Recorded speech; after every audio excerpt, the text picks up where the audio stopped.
फवाद चौधरी साहब पैसे वापस देंगे या इमरान खान साहब मेरे टैक्स का पैसा वापस देंगे? जरा सी शर्म नहीं आती? हम कब तक उधार इकोनॉमी में चलते रहेंगे? वजीर आईटी बना दिया जाए तो ये चीजें आप कर सकते हैं। वजीर आईटी नहीं जी, मैं तो चाहूंगा कि मुझे वजीर आजम बनाया जाए।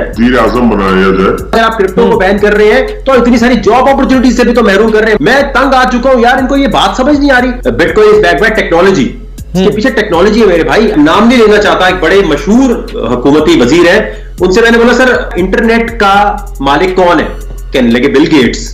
मैंने कहा अल्लाह। बापर्दा खवातीन बगैर किसी के नखरे उठाए, बगैर किसी हैरेसमेंट को फेस किए, 9 to 5 की जॉब किए बगैर पैसे कमा सकती हैं। ये मेरे पास पैसा कैसे आया है? मैं दिखा रहा हूं, मैं बिजनेस इकोनॉमी से फर्स्ट क्लास में ट्रैवल कर रहा हूं, दुनिया भर घूम रहा हूं। ये पैसा कैसे आया? करवाता चलूं जो कि खासतौर पे आईटी के मैदान में इनकी खिदमत हैं। सबसे पहले कंप्यूटर की बुक पाकिस्तान में अपडेट नहीं हो रही थी। वकार ज़का साहब ने इसका मुकदमा लड़ा, बगैर वकील के लड़ा और ये कामयाब हुए, सुरखरू हुए। इसके अलावा सबको पता है कि पबजी गेम जो है इसको रेगुलर उसको नहीं किया जा रहा था, उसके ऊपर इन्होंने मुकदमा लड़ा और बगैर वकील के अपना मुकदमा लड़ा और वो भी जीते। और क्रिप्टो करेंसी को लेकर भी ये मुसलसल जिदोजहद कर रहे हैं। हुकूमती सतह पर कमेटीज भी बनी हैं और 12 जनवरी को क्रिप्टो के हवाले से बहुत अहम फैसला आने वाला है। इसी पर हम बात करेंगे। वकार ज़का साहब हमारे साथ मौजूद हैं। वकार साहब, सबसे पहले तो ये बताइएगा, 12 जनवरी को अहम फैसला आने वाला है और क्रिप्टो करेंसी के हवाले से पाकिस्तान में आप इसका फ्यूचर क्या देख रहे हैं?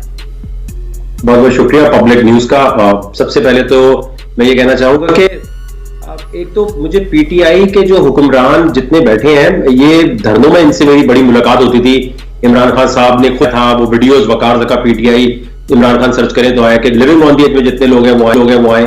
ये हुकूमत में आने के बाद इनके एटीट्यूड्स बड़े अजीब से हो गए हैं। जैदी साहब उस दिन कह रहे हैं मैं मिनिस्टर हूं, पता नहीं, मुझे लगता है कोई अजीब सी एक फेरोनियत सी आ गई और इनके बारे में जरा सी तनकीद करें तो ये पता नहीं यहां वहां से फोन करवाना शुरू कर देते हैं बच्चों की तरह। अब्बू देखें हमारे बारे में ये बोल रहे हैं, इनको आप जरा देखें, इनके बारे में कोई केस बनवा दें। तो ये मैं इनसे रिक्वेस्ट करूंगा, डिजिटल इकोनॉमी की बात करने वाले क्यों वेट कर रहे हैं कि वकार ज़का इसको जाके रेगुलेट करवाने में मदद करे और वकार ज़का को फिर क्रेडिट मिल रहा हो जी वकार ज़का ने पाकिस्तान में ये चीज इंट्रोड्यूस की। ये तो आपका काम है, ये डिजिटल पॉलिसी आपने बनाई, डिजिटल पाकिस्तान की बात आप कर रहे हैं। और आपको पता है चावल, टेक्सटाइल कोई भी इतना पैसा नहीं ला सकती जितना क्रिप्टो ला सकती है। फवाद चौधरी साहब ने जो बयान दिया मैं बड़ा हैरान हुआ उस पे उनसे मेरी इतनी मुलाकात होती रही है और केपीके में उन्होंने मुझे रेफर भी किया था जियाउल्लाह बंगस साहब की तरफ। तो वहां पर हमने हाइड्रो पावर बेस्ड माइनिंग मशीनें भी लगाई। वो बड़े प्रो क्रिप्टो थे, पता नहीं इनको किसने बोला है इमरान खान साहब को ये हलाल हराम रखता है या क्या चक्कर है जिसकी वजह से इसके बारे में ऐसी बात की गई है। क्योंकि देखिए इसके अंदर उन्होंने फवाद चौधरी साहब ने एक बात की है। सबसे पहले मैं बोल रहा, आपने बात की ना फ्यूचर क्या है, वो फ्यूचर अभी इसलिए है कि फ्यूचर इनकी स्टेटमेंट पर डिपेंड करता है। क्योंकि इंफॉर्मेशन मिनिस्टर अपना ओपिनियन तो देंगे नहीं, उनको लाजमी तौर पर गवर्नमेंट ने बोला होगा तो वो बोल रहे हैं, उनका अपना ओपिनियन तो नहीं है ना ये। तो एक उन्होंने बोला है कि एफएटीएफ के बारे में उन्होंने फरमाया है कि एफएटीएफ जो है वो बिल्कुल की वजह से हम नहीं कर सकते इस मोड ऑफ पेमेंट को।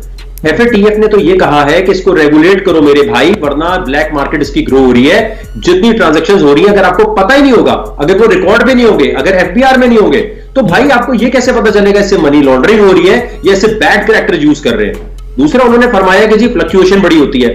तो भाई मैं फेसबुक से इतने पैसे कमा रहा था, मैंने कहा, उन्होंने कहा डॉलर में आप पेमेंट ले लें किसी मुल्क में। मैंने कहा नहीं जी पाकिस्तान में लाऊंगा मैं, इमरान खान साहब आ गए हैं, अब तो मैं पाकिस्तान में रुपीस में मुझे कन्वर्ट करके दे।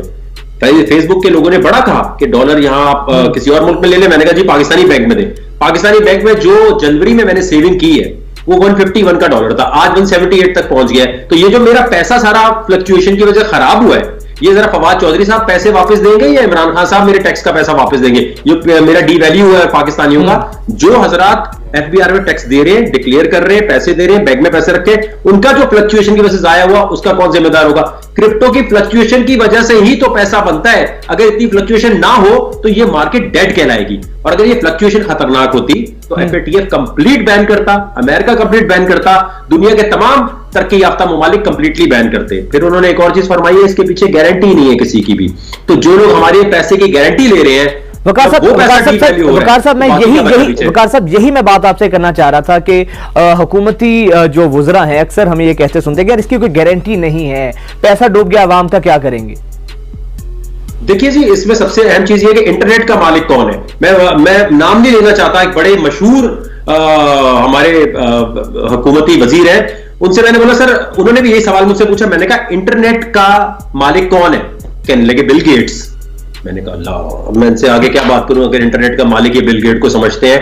और मैं कंट्रोवर्शियल नहीं करना चाहता इसलिए उनका नाम नहीं ले रहा। इंटरनेट का मालिक कोई नहीं है। इंटरनेट की दुनिया में जो भी कुछ हो रहा होता है उसके पीछे कुछ भी नहीं होता। इसी वजह से जो उसकी करेंसी है, ये करेंसी नहीं बल्कि एक सॉफ्टवेयर है जिसकी वैल्यू है, और इस वैल्यू के पीछे टेक्नोलॉजी है। इस वैल्यू के पीछे इतने ज्यादा हमारे माइनिंग मशीन वाले बैठे हैं। जैसे कहते हैं गोल्ड, अच्छा पता है गोल्ड के पीछे कौन है? गोल्ड के पीछे किसकी गारंटी है? गोल्ड जमीन से निकल रहा है, कोई गारंटी नहीं, ह्यूमन ट्रस्ट है। पेपर करेंसी के पीछे बैंक्स की गारंटी है, जो पेपर करेंसी डी वैल्यू हो रही है, प्रिंटर से नोट प्रिंट किए जा रहे हैं, कोई गोल्ड नहीं है इसके पीछे। क्रिप्टो करेंसी के पीछे, crypto is backed by technology, is backed by bitcoin is backed by technology. इसके पीछे टेक्नोलॉजी है मेरे भाई। अगर इसके पीछे ये गारंटी वाला चक्कर आप ले आएंगे तो अमेरिका पागल है कि 2013 से इसकी एटीएम मशीन अलाउ की है। इंटरनेट की दुनिया को समझने के लिए आपको जरूरी है कि पहले इंटरनेट को समझें। जो ये कहता है इसकी गारंटी नहीं है, इसका मतलब उसे इंटरनेट का नहीं पता। क्रिप्टो पे पाबंदी का मतलब है एनएफटी, नॉन फंजिबल टोकन से पाकिस्तानियों को महरूम करना। एनसीए, इंडस वैली और जितने हमारे डिजिटल आर्टिस्ट बनना चाहते हैं वो कभी अपने आर्ट को नहीं बेच सकते। इसके अलावा मेटावर्स, जिसपे फेसबुक अभी जा रहा है, कि जिसमें आपकी रूह जाकर सारा कुछ कर रही होगी और आपकी रूह की तस्कीन के लिए सब कुछ हो रहा होगा। सोशल मीडिया वेब 3.0 पे जो जा रहा है उसकी तमाम जॉब अपॉर्चुनिटीज से पाकिस्तान आपको महरूम कर देंगे। क्रिप्टो को बैन करने का मतलब यह नहीं है कि आप सिर्फ क्रिप्टो को कर रहे हैं, इसके साथ इंटरनेट की इकोनॉमी के सारे फ्यूचर को आप बैन कर रहे हैं। अच्छा वकार साहब, आप अक्सर ये बात कहते हैं और अक्सर वाकई में आपकी बातें सुन के लगता है ऐसे है कि अगर इसको ऑफिशियल कर दिया जाता है या रेगुलराइज कर दिया जाता है क्रिप्टो को, तो पाकिस्तान का शायद, जिस तरह आपने पहले कहा कि इसका कर्जा भी उतर जाएगा सऊदी अरब से जो हमने लिया है, और एक मुआशी इनकलाब आ जाएगा। वाकई ही में अगर आपको वजीर आईटी बना दिया जाए तो ये चीजें आप कर सकते हैं? वजीर आईटी नहीं जी, मैं तो चाहूंगा कि मुझे वजीर आजम बनाया जाए और इसके लिए जद्दोजहद की जाएगी। वजीर आईटी बनने को आपका इलेक्शन लड़ने का और किसी ने किसी को आगे करना पड़ेगा। तो 174 लोग अगर मुझे ऐसे मिल जाए पाकिस्तान से जो इलेक्शन सिर्फ लड़ सकेंगे तो लाजमी तौर पे जी वजीर आजम के लिए कॉन्टेस्ट करेंगे। आई नो बहुत फनी और मजाकेज और मीम्स टाइप की बात लग रही होगी हमें, वकार ज़का। तो भाई आप देखें ना, महंगाई कम करने का दावा जो आपका फेवरेट पॉलिटिशियन करता है उससे बोले कम कैसे करोगे? मौलाना फजलुर रहमान साहब आजाद जो मार्च कर रहे हैं महंगाई के खिलाफ, उनसे सिर्फ एक सवाल है, पावर पॉइंट की प्रेजेंटेशन या मुंह जुबानी बता दीजिए, मेथड क्या यूज करेंगे कम करने का? मैं तो बता रहा हूं कि जितने एक्सचेंजेस पाकिस्तान में काम कर रहे हैं, ओकेस, बाइनेंस, KuCoin, मैं वजीर आजम हूं तो मैं इनको नोटिस दूं कि 2018 से आप सर्विस दे रहे हैं, $3 बिलियन जमा कराओ। 2 मिनट में जमा कराएंगे, वरना आप इन्हें बैन कर रहे हैं। एक तड़ी से $3 बिलियन मैं लाके दिखाता हूं। पाकिस्तान की क्रिप्टो करेंसी अगर आप लॉन्च करते हैं, उससे पाकिस्तान में $735 मिलियन का रेवेन्यू। मैं क्यों कह रहा हूं? क्योंकि वेनेजुएला के चोर प्रेसिडेंट ने जैसे ही अनाउंस किया कि हम अपनी क्रिप्टो पेट्रो निकाल रहे हैं तो $735 मिलियन उनके पास आ गए। जब उसके बोलने पे आ सकते हैं तो इमरान खान के बोलने पे ज्यादा आ सकते हैं। पाकिस्तान का अपना क्रिप्टो करेंसी का एक्सचेंज होगा तो यहां आएगा। और सबसे बढ़कर पाकिस्तान के पूरे नक्शे को मेटावर्स बना के अगर बेचना शुरू कर दें, पाकिस्तान की जमीन इंटरनेट की दुनिया में बेचना शुरू कर दें, जो इस वक्त मुख्तलिफ कंपनीज पाकिस्तान की जमीनें इंटरनेट की दुनिया में बेच रही है, तो पाकिस्तान के पास रेवेन्यू आना शुरू हो जाएगा। अच्छा जी, ये तो मैंने आइडियाज दे दिए।